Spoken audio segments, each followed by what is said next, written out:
Hey, good morning. Eric Arnold here in the politics barn. Early morning on this Friday, the 26th of August. Very important story broke today that deserves a video, and I'll let you know right now there's going to be profanity in this video because I'm angry. It's an important story. It's very upsetting, but profanity upcoming. But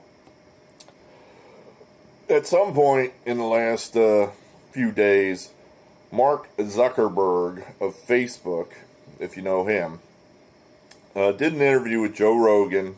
Rogan, the most popular podcaster probably in America, if not the world. And the interview, I don't know, generally Rogan's interviews are 2-3 hours long. Rogan has released an excerpt of that interview within the last 24 hours. I saw a 14-minute and 46-second YouTube video of the interview. I guess the whole interview at some point will be released by Rogan, of course. So I watched this, and it's some shocking things that, to me, Zuckerberg is admitting to in that 14-minute clip. Zuckerberg, as we recall, donated hundreds of millions of dollars to heavily Democrat precincts in swing states to get out the vote, which, of course, enabled or helped the Democrats win the election. Because, if you're pumping up the vote totals in Democrat precincts, but not really pumping them up equally in Republican precincts, who has the advantage there? The Democrats, of course, and that was the whole purpose of it. Zuckerberg wanted the Democrat candidate to win. Also, Zuckerberg and the rest of his tech and media buddies censored an incredibly important story in mid-October 2020 leading up to the election, that being the Hunter Biden laptop story. To refresh your memory, Hunter Biden dropped off, I believe it was 3 iBooks or whatever you call it, MacBooks, to a repair shop in Delaware in April of 2019. It had water damage. He couldn't get the information off of them. He gives them to the repairman, and then he disappears. He just never goes back to get him. The repairman saying, "Hey, I got your information, come get it." Well, he never came back. So the repairman, who of course is going in there transferring the data, has seen some of the data, and well, some of it's very incriminating. And the repairman is thinking, well, I don't know. I mean, what should I do here? He calls the FBI. The FBI takes possession of a copy of the laptop in December of 2019, and then nothing happens.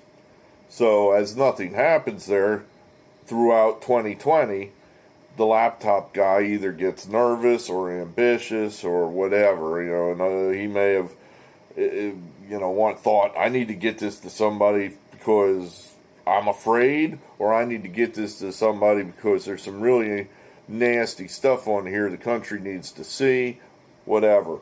He gives the laptop, I think he gives it to Rudy Giuliani of the Trump campaign. I believe that was the chain of custody.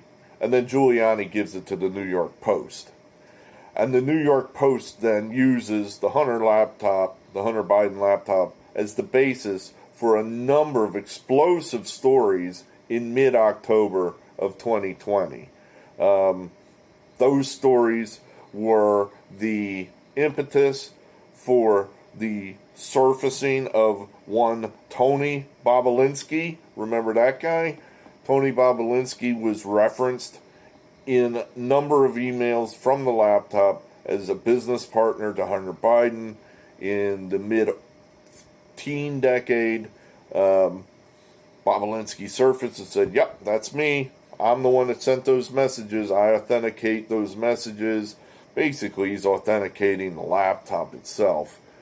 And he then also was part of the stories. So that's the Hunter Biden laptop story. Now, of course, once the New York Post broke the story, all the other media outlets closed ranks and denied the existence of the story. Basically, their story was, well, that laptop's fake. That's all just Russian disinformation. That the laptop has somehow been planted by the Russians, and we're just not going to talk about it because it's all fake, and it's the Russians trying to alter the election. Twitter suspended the New York Post official account, where they couldn't even post their own stories on Twitter because Twitter suspended their account. I recall Facebook censored the story too. More about that in a minute. Now, as time goes by, and the one important thing about this time frame, the Bidens never denied that it was their laptop. No one in the Biden circle ever came out and said, that's not mine. Did not happen. They never denied ownership of it. Ultimately, now, as 1-2 years hence, pretty much everyone accepts the fact that the thing's authentic. Even the outlets like the New York Times, which had sworn up and down it was Russian disinformation prior to the election, for whatever reason now, are admitting, yeah, really, that is true. That laptop was authentic. I don't know why they're admitting it, but it obviously was authentic at the time. Only a fool would have thought it wasn't authentic, but, or a liar. Now, here's the interview with Zuckerberg and Rogan. And there's some things in here that I just find completely explosive. So I'm going to read you what I think are the core parts of this interview. I don't think it'll take too long, but stick with me here. All right. Rogan. This is his... Here he opens the topic to controversial news stories. Rogan, how do you guys handle things when there's a big news item that's controversial? Like, there was a lot of attention on Twitter during the election because of the Hunter Biden laptop story. The New York Post, then Zuckerberg goes, oh yeah, we had that too. And Rogan then comes back and says, yeah, so you guys censored that as well. Zuckerberg. And now, Zuckerberg, you watch it. I'm going to link it in the comment section. You watch Zuckerberg and you watch his mannerisms, and I'm telling you, this guy is evasive as hell. I don't think this guy is normally this poorly spoken. He's nervous, and I think he's wandering into a territory here where he knows he shouldn't be talking, but it's good old softy Joe Rogan. Why can't... I'm smarter than him, and I don't want to look like a dick here on Joe Rogan's show, so I'm going to try to, thread the needle here and answer his questions while hiding the real truth. So that's my take on this, but let me read you this. All right, question is, how do you guys handle things when there's a big news item that's controversial, like the Hunter Biden laptop story? Twitter censored that. Oh, yeah, we had that too. Zuckerberg says, so we took a different path than Twitter. Basically, the background here is the FBI, basically came to us, some folks on our team, and it was like, just so you know, you should be on high alert. He actually did that. We thought there was a lot of Russian propaganda in the 2016 election. We have it on notice that basically there's about to be some kind of dump of them, something similar to that, so be vigilant. So our protocol is different than Twitter's. What Twitter did is they said, you can't share this at all. We didn't do that.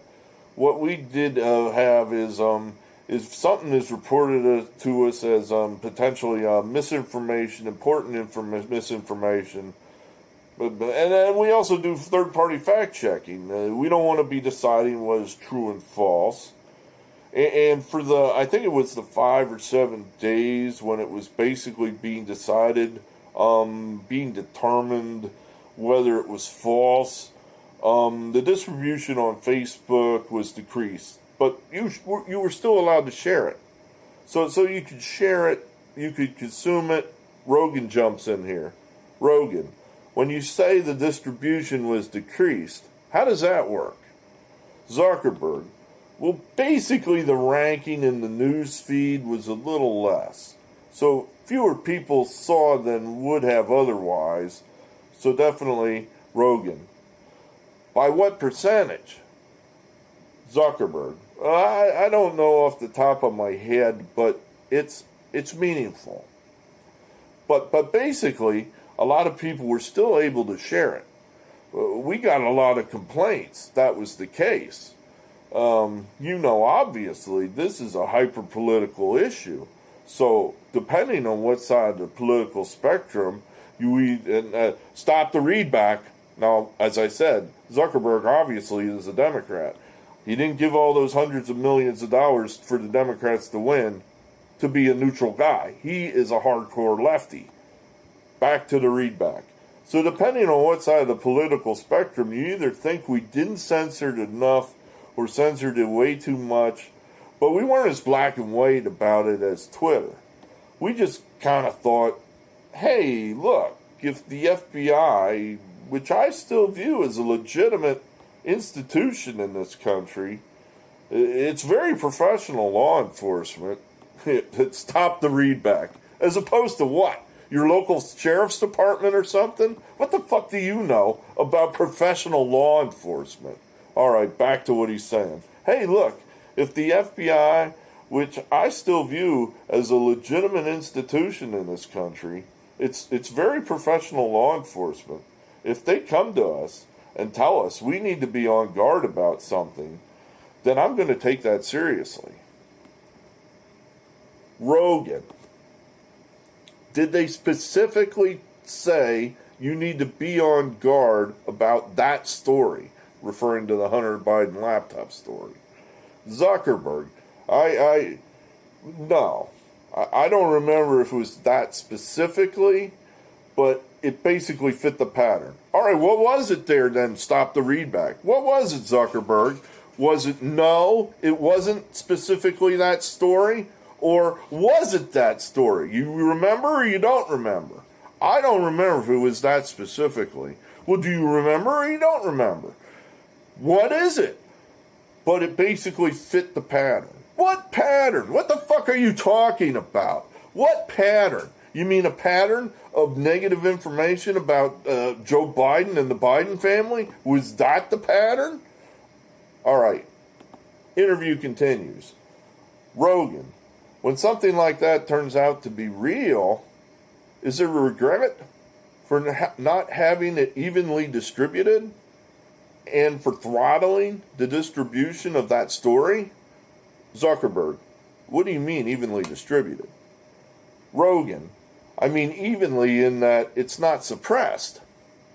Zuckerberg, oh yeah, it sucks.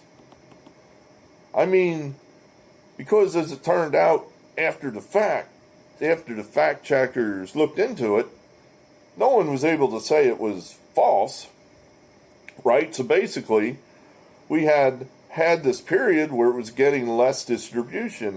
So yeah, but I think it probably sucks though in the same way, and probably having to go through a criminal trial, but being proven innocent in the end sucks. It still sucks that you had to go through a criminal trial, but in the end, you're free. So I don't know the answer would have been don't do anything or have any process. I think our process was pretty reasonable. We still had people share it. But obviously, you don't want situations like that. Rogan. But certainly much more reasonable than Twitter's stance. it's probably the case of Monday morning quarterbacking, but cause in the moment you had reason to believe, based on the FBI talking to you, that it wasn't real. And that there was going to be some propaganda. So what do? Yeah, Zuckerberg says.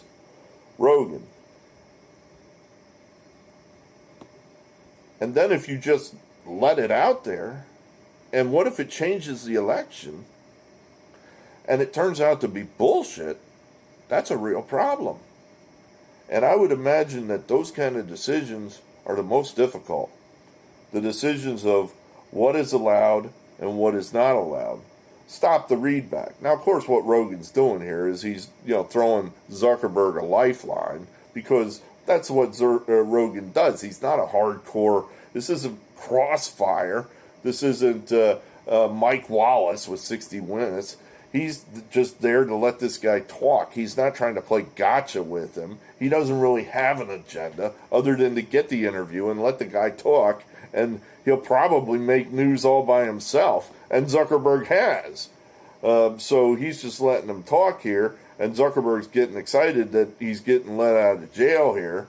So, he just says there, well, I know that's tough, and, those decisions of what's allowed and not allowed, that's probably really tough. Zuckerberg, yeah, I mean, what would you do in that situation? And then Rogan goes on and basically says, well, yeah, that's a tough one. And but then Rogan does say a couple times, it was the New York Post. It was the New York Post. Now, of course, the answer of what would you do in that situation, it's a legitimate news organization. It's one of the oldest newspapers in the country, the New York Post. Do you have any journalists there at Facebook, Mark Zuckerberg? Is that your job? Do you have anybody there? Do you have anyone that has degrees in journalistic ethics or things that make a news story or what doesn't make a news story? Do you have anyone there? Of course not. So you're kind of wandering into a territory you have no expertise, but hey, it's your little giant website, so I guess you get to do whatever you want. So a lot to unpack here, but the main takeaway is the FBI went around to the news organizations and the tech giants 3 to 4 weeks from the major election, probably the most important election ever, and we're telling them, hey, be on the lookout for Russian disinformation. Exactly what was said to these tech giants, specifically? Exactly. Not basically or kind of sort of. What was said? Because I think what was said was, obviously, hey, be on the lookout for any kind of negative stories here about the Biden family. And it may have even been exactly this damn story. Because remember, the FBI has the laptop. They know they have the laptop. They've seen the laptop. More than just 2 guys have seen the laptop. It's probably pretty well known within the FBI at this juncture what's on the laptop. Furthermore, they know goddamn well that a copy of that laptop is in possession of the Trump campaign making its way to the Post. So they know the story's coming.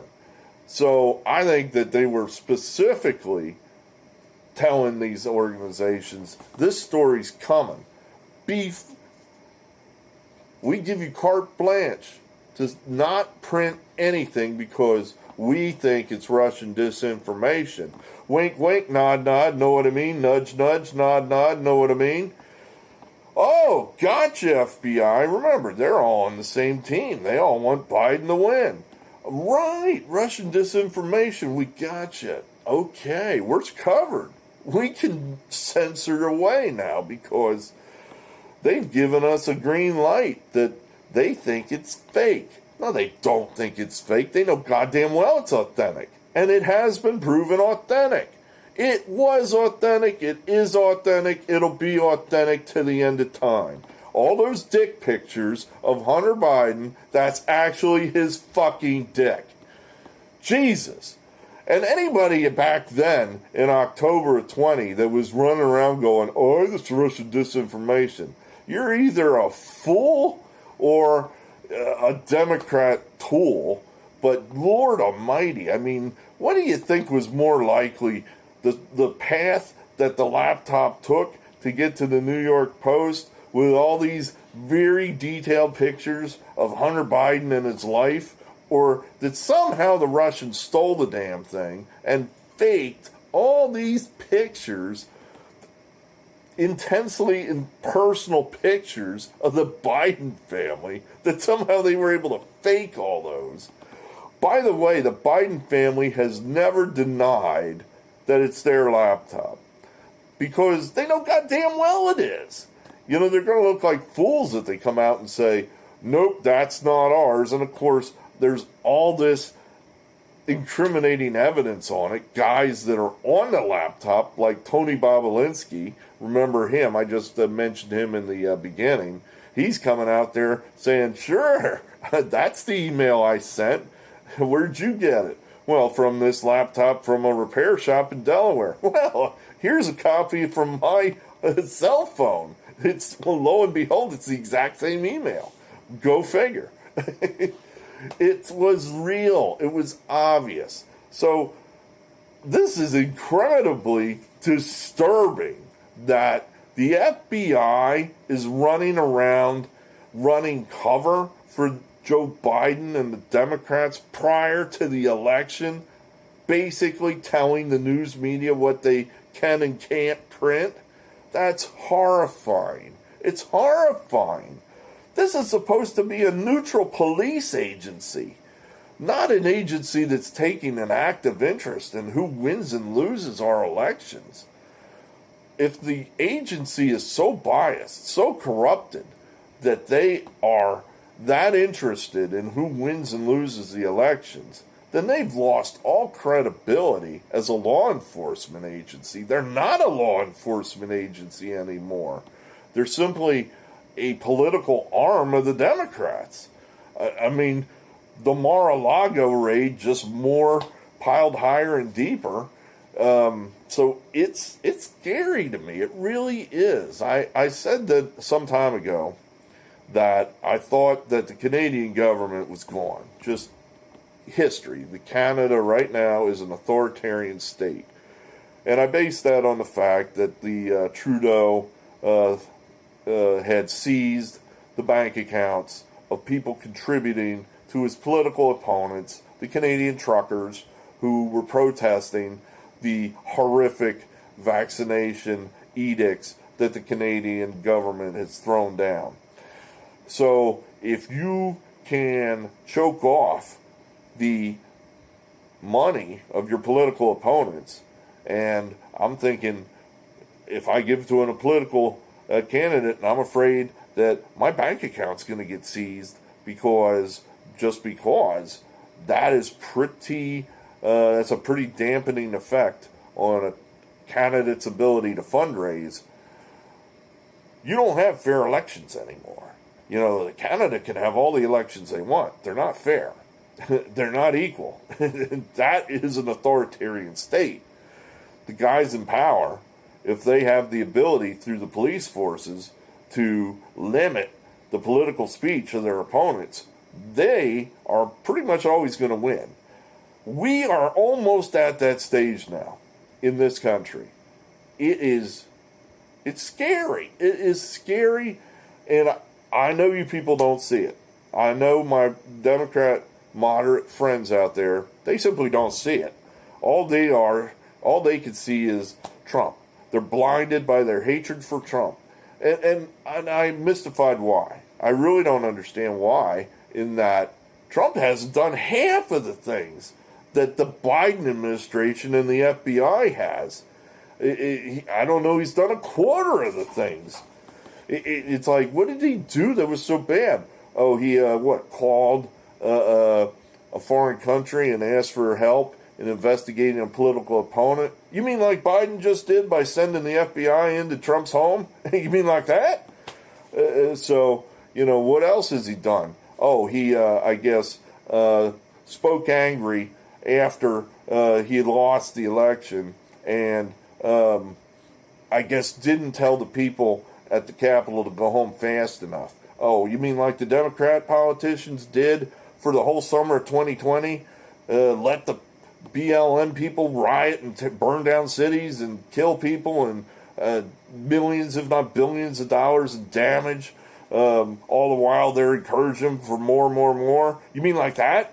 So, yeah, no, don't tell me that Trump is some dictator, that he's some fascist. You moderates need to wake the hell up, because the fascists, the authoritarians, that's on your team. That's who your team is. The FBI right now is operating as a KGB. I don't know what else to say about it. Who gives them the right to go to the news medias prior to an election and tell them what they can and can't print? Who gives them the green light? Now, of course, that just gives them the green light to do what they wanted to do anyway. In other words, if the FBI hadn't shown up and told them that, they probably would have censored it anyway, because they're all on the same goddamn team. That the Democrat media, well, when I say the Democrat media, that's pretty much the media. You know, the media minus Fox, the New York Post, and that's pretty much it. Eric's Politics Barn, you know, there. The media that's not controlled by the Democrats. But the FBI should not be running around, and I would love to hear exactly what was in that transcript between Zuckerberg and the FBI. Who at the FBI talked to Zuckerberg? Was it an in-person meeting or was it by telephone? Was your attorney present? Were any FBI attorneys present? Was there a transcript of the meeting? These are all questions. They don't just drop by Mark Zuckerberg's office. That's not how that works. So if there's not a transcript of that meeting, right there you know that something's fishy. I mean, these are the kind of things where notes are taken. You know, Mark Zuckerberg is not sitting down with a fucking FBI without there being a transcript of what was said. But, of course, if nobody wants there to be a transcript because no one wants a record of what was said, then there's no transcript. And that's probably what happened. So it's scary. It really is scary. I'm just, when I saw that, I mean, here's Rogan, and this is just where he's like, he's giving Zuckerberg a lifeline here, and he's saying, oh, it's okay, buddy. That was a tough call, and you probably did okay, But that's what Rogan does. He's not Mike Wallace. He's not going to just boom, boom, boom, pound him, because you'll never get any guests like that. But when he says, this is Rogan, and then if you just let it get out there, the story, the laptop story, and what if it changes the election, and it turns out to be bullshit? That's a real problem. Well, okay, let me read that back to you my way, Rogan. And then if you just let it get out there, my version. And then if you don't let it get out there, what if it changes the election, and it turns out to be true? That's a real problem. And that's what happened. They stole the election because they suppressed the story. Zuckerberg is admitting they suppressed it, and now he's just kind of like, well, mea culpa. We didn't really suppress it as bad as Twitter. They're the real bad guys. We only sort of suppressed it. And hey, the FBI allowed us to. So talk to them. Unbelievable. I mean, unbelievable. Just, what is the FBI doing running around determining what is legitimate speech and what is not legitimate speech? It's not the role of the FBI. It's not the role of Facebook. It's not the role of Twitter. I mean, the only thing Twitter and Facebook can say in their defense is, we're private companies. It's our website. We can do the hell we want. Okay, that's fair. But, of course, then you got to go, they want to have it both ways, obviously. In other words, they want to say, we're not a publisher. In other words, we do not take ownership of the stuff on our website. In other words, if some crazy person gets on there and says, I'm going to kill, people at the mall, you can't sue them because they didn't post that. They're just a bulletin board for people to post stuff. So they have no liability for that. But then, of course, they are a publisher because they pick and choose what they censor. They can't have it both ways, but of course they always have. because Congress has never repealed, I think it's Section 230, which gives these guys like carte blanche protection. It's horrible. It shouldn't happen. The tech giants should be broken up. But before we get to that, we got to do something about the fact that the FBI is a totally corrupt organization that is operating at the beck and call of the Biden administration. Apparently, it's always been operating at the beck and call of the Biden administration, even when there wasn't a Biden administration, even before there was one. It's horrifying. It's going to get worse. I don't know where this ends. That's the part I don't understand. Where does this end? I don't know. I mean, yeah, I guess where this ends is they're going to arrest Donald Trump. I mean, maybe that's where this ends, is that they simply arrest him and dare us to do anything about it. That's probably where this is going. So, you should wake up, Democrat friends of mine. You got to see what's going on here. This is terrible, terrible things that are going on right now. This is not the America that we grew up in. Not even close. Wake up. Hey, while I still can, I believe in free speech. Clearly, Mark Zuckerberg doesn't. The FBI certainly doesn't. Joe Biden doesn't. The whole Democrat Party doesn't. But I do. Do you? Signing off.